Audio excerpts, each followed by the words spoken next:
السلام علیکم، میرا نام محمد عبداللہ اور آج کی ویڈیو میں ہم بات کریں گے کہ کیا انڈیا اور پاکستان کے درمیان ایک اور جنگ ہونے والی ہے، کیا ہمیں آپ فیوچر میں ایک اور جنگ دیکھنے کو مل سکتی ہے۔ اس کے بارے میں پوری ریسرچ کر کے ڈفرینٹ فیکٹس اور فیگرز کو کلیکٹ کرنے کے بعد ہم آپ کے سامنے ویڈیو رکھ رہے ہیں، تو اس کو کائنڈلی پورا دیکھیے گا اور اپنی رائے کا اظہار بھی کیجیے گا۔ تو سب سے پہلے ایران اور اسرائیل کے درمیان جو 12 دن کی جنگ ہے، جو 12 ڈے وار ہے، وہ تو اب ختم ہو چکی ہے،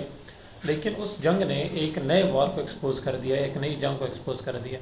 میں کیوں کہہ رہا ہوں کہ ایکسپوز کر دیا، اس کے پیچھے بہت ساری ریزنز ہیں، اور اس میں صرف یہ نہیں ہے کہ ڈائریکٹ حملہ کر دے گا انڈیا۔ ظاہر سی بات ہے، جنگ سے پہلے ایک پرسیپشن بنانی ہوتی ہے، تو انڈیا اور اسرائیل اور اس کے علاوہ باقی فارن میڈیا بھی، جو بھی ویسٹرن میڈیا ہے، وہ بھی انڈیا اور پاکستان کے درمیان ہونے والی جنگ کے بارے میں اب ایک آپ سمجھیں کہ نیریٹو بنا رہا ہے، یا ایک ماحول جو ہے وہ فارن میڈیا میں، ویسٹرن میڈیا میں، انٹرنیشنل میڈیا میں بنتا ہوا نظر آ رہا ہے۔ سب سے پہلے دیکھیں کہ امریکن ایک میگزین ہے فارن پالیسی میں ایک آرٹیکل پبلش ہوا جس میں یہ کہا گیا تھا کہ بینجامن نیتنیاہو ہو از دا اسرائیل پرنسپل پرائم منسٹر، اور نریندر مودی جو انڈیا کے پرائم منسٹر ہیں، ان کے درمیان کا جو ریلیشن ہے اس کو ڈسکرائب کیا گیا ہے ایز بردرز ان آرمز۔ بردرز ان آرمز کو ہم آگے جا کے فردر ایکسپلین بھی کرتے ہیں کہ کس طرح انڈیا اور اسرائیل کے درمیان جو ویپنز کی ڈیل ہیں، یا جو ٹریڈ ہے، یا جو اسرائیل کی جو ڈرونز ہیں، جو فیکٹریز ہیں، وہ انڈیا کے اندر کس طرح بنائی جا رہی ہیں، اور کس طرح پاکستان کے لیے انڈیا کو ایز اے بیس یوز کیا جا سکتا ہے۔ دوسرے نمبر پہ آپ دیکھیں ایک مڈل ایسٹ کے بڑے فیمس ایک رائٹر ہیں جن کی کتاب بھی ہے ہوسٹائل ہوم لینڈ کے نام سے۔ ہوسٹائل ہوم لینڈ کے رائٹر نے، مجھے ان کا نام بھول گیا، سم تھنگ عیسیٰ ان کا نام ہے۔ ہوسٹائل ہوم لینڈ کے رائٹر نے، آتھر نے لکھا ہے کہ the relation between India and Israel is basically not a relation between two individuals. It is a relation of two ideologies. One is the ideology of Zionism، ایک طرف صہیونیت Zionism کی یعنی یہودیوں کی آئیڈیالوجی ہے، اور دوسری طرف ہندوتوا کی، ہندوؤں کی، مودی کی، RSS کی، BJP کی آئیڈیالوجی ہے، جس میں وہ یہ سمجھتے ہیں کہ تمام جو مسلمان ہیں ان کو ظاہر سی بات ہے اپنا دشمن مانتے ہیں وہ۔ تو یہ جو ایک اینٹی مسلم ایک الائنس ہے، جو اینٹی مسلم ایک اتحاد ہے، بہت نیچرل سا اتحاد ہے۔ آپ نے دیکھا ایران اسرائیل کی جنگ میں پاکستان اناپولوجیٹکلی اوپنلی ایران کے ساتھ کھڑا ہو گیا، اور انڈیا جو ہے وہ کھڑا ہوا اسرائیل کے ساتھ، چاہے وہ گورنمنٹ لیول پہ ہو، چاہے وہ ان کی عوام، اور پاکستان میں سیم گورنمنٹ بھی ایران کے حق میں تھی، اور عوام تو ویسے ہی ایران کے حق میں تھی۔ نمبر 2، انڈیا نے ابھی تک اس SCO کا جو شنگھائی کوآپریشن آرگنائزیشن ہے، اس کے اعلامیے پہ ابھی تک دستخط نہیں کیا، جس میں کیا گیا تھا، کنڈیم کیا گیا تھا، برکس میں بھی اور شنگھائی کوآپریشن میں بھی، SCO میں بھی کنڈیم کیا گیا تھا۔ کس چیز کو؟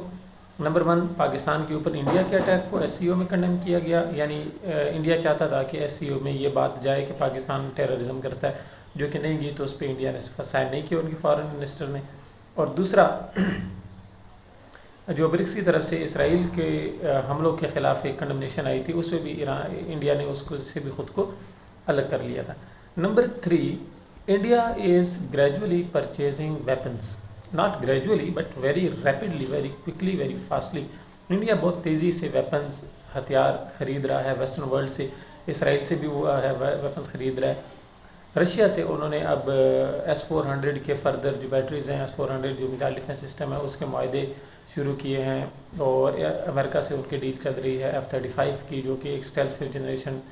طیارہ ہے۔ اس کے بعد اسرائیل سے ان کے معاہدے چل رہے ہیں ڈرونز اور میزائلز کے حوالے سے۔ تو انڈیا بہت تیزی سے اپنے آپ کو اپ گریڈ کر رہا ہے۔ اگر آپ لوگوں کو یاد ہو 2019 میں جب ابھینندن والا واقعہ ہوا تھا، اور پاکستان ایئر فورس نے مار دی تھی انڈین ایئر فورس کو، اور ان کے جہاز بھی ہم نے گرا دیے تھے، اور پائلٹ بھی ہم نے اریسٹ کر لیا تھا، تو اس کے بعد انڈیا نے بڑا تیزی سے خود کو ویپنائز کیا، رافیل خریدے گئے، S-400 خریدا گیا، برہموس ٹائپ کے میزائلز جو ہیں ان کو منظر عام پر لایا گیا، اور 2025 میں مئی میں انہوں نے پاکستان کے اوپر آپریشن سندور لانچ کر دیا۔ لیکن ان کو نہیں تھا پتہ کہ پاکستان بھی اس سارے ٹائم میں یہاں پہ ریوڑیاں تو کھا نہیں رہا، وہ بھی ظاہر سی بات ہے، ہم بھی تیاری کر رہے تھے۔ تو انہوں نے رافیل لیا، ہم لوگوں نے J-10C لے لیا، جو کہ دونوں ایک ہی جنریشن کے طیارے ہیں اور سیم ٹیکنالوجی یوز کرتے ہیں۔ ان کی طرف سے S-400 لیا گیا، ہم نے چائنا سے دوسرا جو اپنا ڈیفنس سسٹم ہے وہ لے لیا۔ ان کی طرف سے برہموس کا معاملہ کیا گیا، ہماری طرف سے فتح لانچ کر دیا گیا، فتح 1 میزائل، جو کہ آپ نے دیکھا تھا، deadly, very deadly weapon, very deadly ballistic missile. اس کے بعد جو PL-15 جو ایئر ٹو ایئر یا ایئر ٹو سرفیس میزائل ہیں، جو J-10C کے ساتھ لگ کے فائر کیے جاتے ہیں، جس سے انڈیا کی 6 جہاز بھی گرائے گئے تھے۔ تو ظاہر سی بات ہے انڈیا نے اس وقت بھی خود کو مسٹیک کیا، مار کھائی، اور پھر تیاری کی، اور اب پھر انہوں نے مار کھائی، اب دوبارہ سے وہ تیاری کر رہے ہیں۔ اس کے بعد اب دیکھیں کہ اسرائیل کی جو ڈرون فیکٹری ہے، جو ڈرون ہے ہرمیس ڈرون، انہوں نے ایران میں بڑا کامیابی سے ان کو ٹیسٹ کیا۔ دوسرا، انڈیا نے پاکستان کے اوپر جب آپریشن سندور کے درمیان جو ڈرونز لانچ کیے تھے وہ بھی اسرائیل کے بنائے گئے ہرمیس ڈرون ہی تھے، جو کہ پاکستان میں زیادہ تر گرا دیے تھے، تقریباً سارے گرا دیے تھے، 80 کے قریب یا 90 کے قریب، 87 سم تھنگ ڈرون ہم نے جو تھے وہ گرا دیے تھے۔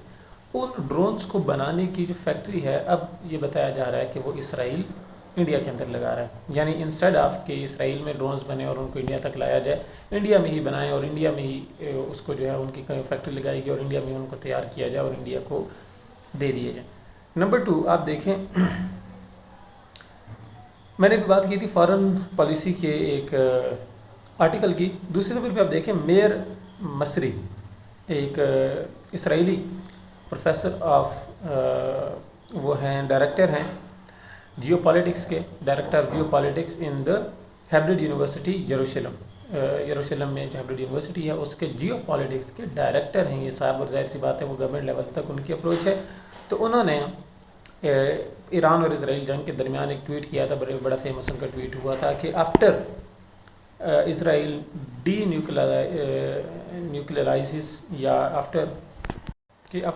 اسرائیل نیوٹرلائزز ایران لائک عراق، اس کے بعد جو نمبر آئے گا وہ پاکستان کا نمبر ہوگا اور پاکستان کے اوپر اٹیک لانچ کیا جائے گا، پاکستان کی جو بھی نیوکلیئر انسٹالیشن یا نیوکلیئر فیسلٹیز ہیں۔ اس کے بعد modern diplomacy, again one of the best diplomatic اور انٹرنیشنل میگزینز، اس میں ڈاکٹر جولین سپینسر نے لکھا ہے کہ جیسے ہی ایران کو ہرا دیا جائے گا یا ایران کو نیوٹرلائز کر دیا جائے گا تو اسرائیل اپنی نان پرولیفریشن ایفرٹس کے تھرو سٹرائکس کرے گا پاکستان کے اوپر، اور اس کے لیے جو ان کا کہنا ہے وہ یہ ہے کہ 2 آپشنز ہو سکتے ہیں، ایک تو انڈیا کو ایز اے بیس بنایا جائے اور پاکستان پہ اٹیک کیا جائے، اور نمبر 2 انڈین آرمی کو پاکستانی آرمی کو انگیج کرنے کے لیے استعمال کیا جائے، یعنی پاکستان میں سندھ اور پنجاب کے ایریاز میں انڈین آرمی اور کشمیر اور گلگت کے ایریاز میں انڈین آرمی اپنا اٹیک کر دے، اور اسی بیچ میں اسرائیل جو ہے وہ اب پاکستان کے نیوکلیئر ایسٹس کے اوپر اٹیک کر کے پاکستان کو کیا کرے، ڈی نیوکلرائز کرنے کی کوشش کرے۔ اس کے بعد یہ بھی ان کی طرف سے لکھا گیا ہے اس پرٹیکولر آرٹیکل میں، اور by the way doctor Julian is not some one common, وہ کوئی ایک عام انسان نہیں ہے، وہ کنکورڈیا یونیورسٹی کینیڈا کے پروفیسر ہیں، اور وہ بھی یہی ظاہر سی بات ہے انٹرنیشنل ریلیشنز اور جیو پالیٹکس سے ریلیٹڈ ہی ہیں، تو ان کی طرف سے یہ آرٹیکل پبلش کیا گیا تھا۔ اور فردر انہوں نے یہ کہا کہ انڈیا اور اسرائیل کی کوشش ہے کہ انڈین اوشین کے پانیوں سے دور رکھا جائے چائنا کو، یعنی گوادر پورٹ کے تھرو جو چائنا اپنے فیوچر میں ٹریڈ کو بنانے کی کوشش کر رہا ہے، چائنا کو اس سے دور رکھا جائے۔ کیسے؟ کشمیر اور گلگت کو اگر انڈیا اپنے قبضے میں لے لے گا تو پاکستان اور جو چائنا کی بارڈرز ہیں ان میں پرابلمز کریٹ ہو جائے گا۔ اور نمبر 3 جو ہم نے پہلے ہی کہہ دیا آپ کو، انڈین سوشل میڈیا جو اسرائیل کے گن گا رہا ہے، اسرائیل کے لیے پتہ نہیں ان کے اندر کیوں اتنی محبت جاگی ہوئی ہے، انڈین سوشل میڈیا بھی اسرائیل کی طرف سے آنے والے اس طرح کے بیانات کو اور ٹویٹس کو بڑا چڑھا کے پیش کرتا ہے، اور کئی دفعہ تو ایسے ہوا ہے کہ انڈین ٹویٹر پہ یہ باتیں بھی کہی گئی ہیں، پاکستان کے نیوکلیئر ایسٹس کو نشانہ بنانا will be the second target of operation Sindoor part 2۔ تو لیٹس سی انڈیا کیا کرتا ہے یا انڈیا سے کوئی کوشش کرتا ہے، لیکن ایک بات تو ہے، اور وہ بات یہ ہے کہ چاہے اسرائیل اپنی پلانز کر لے چاہے انڈیا اپنے پلانز کر لے، ان کو یہ بات ماننی پڑے گی، ان کو یہ بات سمجھنی پڑے گی کہ Pakistan is not Gaza, Pakistan is not Lebanon, Pakistan is not Iraq اور سیریا اور اینی ادر عرب کنٹری۔ پاکستان اگر اپنے سے 7 گنا بڑے نیوکلیئر سٹیٹ کو، انڈیا کو، دنیا کے سب سے best fighter jets Rafale jets کے ساتھ مار دے سکتا ہے، ہم نے ان کے جہاز گرائے، ان کے اوپر بیلسٹک میزائل فائر کر دیے، تو what else do you expect from us? Do you really think Israel and India کے پاکستان کو اتنا آسانی سے وہ مار دیں گے؟ No, never, not at all, possible ہی نہیں ہے۔ بے شک یہ کوشش کر کے دیکھ لیں اور پھر پتہ چل جائے گا دنیا کو کہ پاکستان اور غزہ میں اور یا دوسرے عرب کنٹریز میں کیا ڈفرینس ہے، اور یہ بھی پتہ چل جائے گا کہ اسرائیل اور انڈیا نے اپنی اپنی ہسٹری کی پہلی اور آخری سب سے بڑی غلطی کر دی تھی بائی اٹیکنگ پاکستان۔ اب تک کے لیے اتنا ہی، انشاءاللہ نیکسٹ ویڈیو میں ملاقات ہوگی۔ اللہ حافظ ناصر۔